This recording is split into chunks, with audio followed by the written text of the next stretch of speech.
नमस्कार, मैं PC Joshi neurotherapist.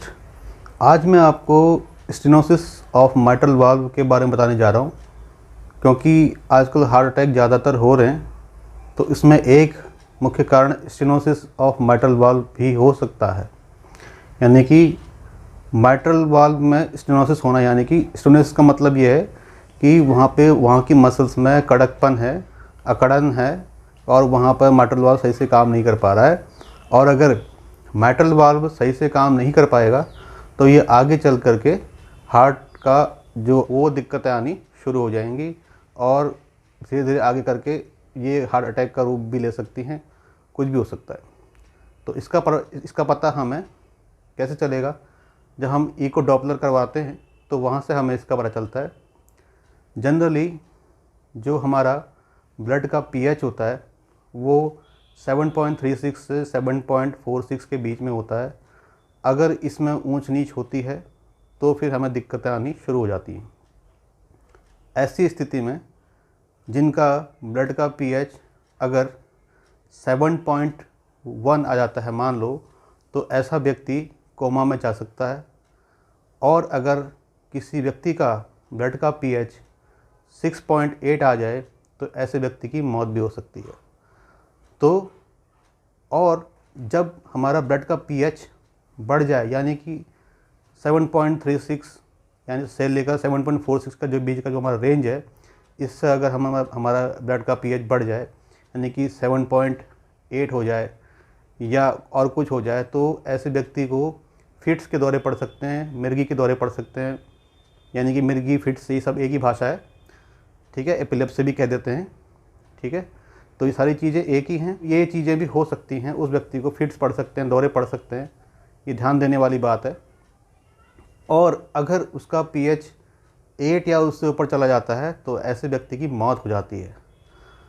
जो बच्चे पैदा होते ही मृत पाए जाते हैं उनका पीएच लेवल 8.2 लगभग पाया जाता है।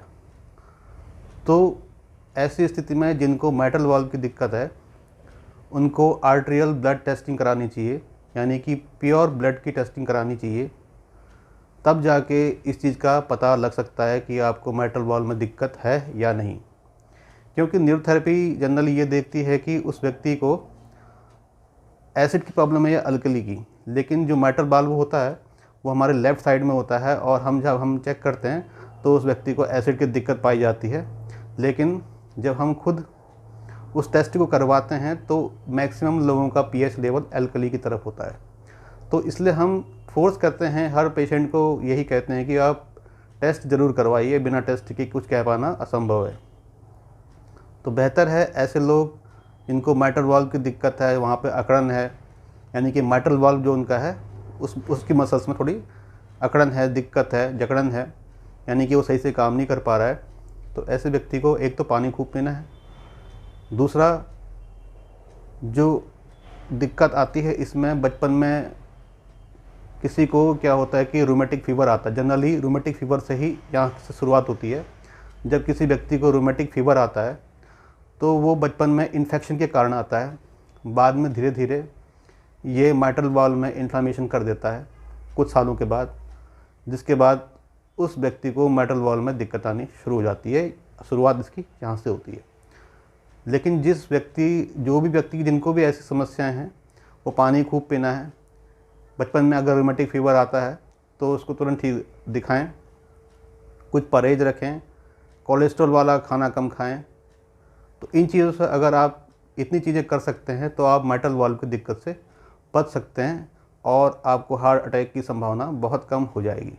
आशा करता हूँ ये वीडियो आपको यूज़फुल लगी होगी और आपके काम आएगी। इस वीडियो को मैक्सिमम लोगों तक शेयर करें, अधिकतम लोगों तक पहुंचाएं, ताकि हर कोई इस चीज़ का फ़ायदा उठा सके। और अगर इसके अलावा आपको कोई भी ऐसी बीमारी हो जो कहीं भी ठीक नहीं हो रही हो, तो हमारे न्यूरोथेरेपी सेंटर हल्द्वानी गोरा पड़ाव में आकर के अपना स्वास्थ्य लाभ ले सकते हैं। अभी के लिए इतना ही, धन्यवाद।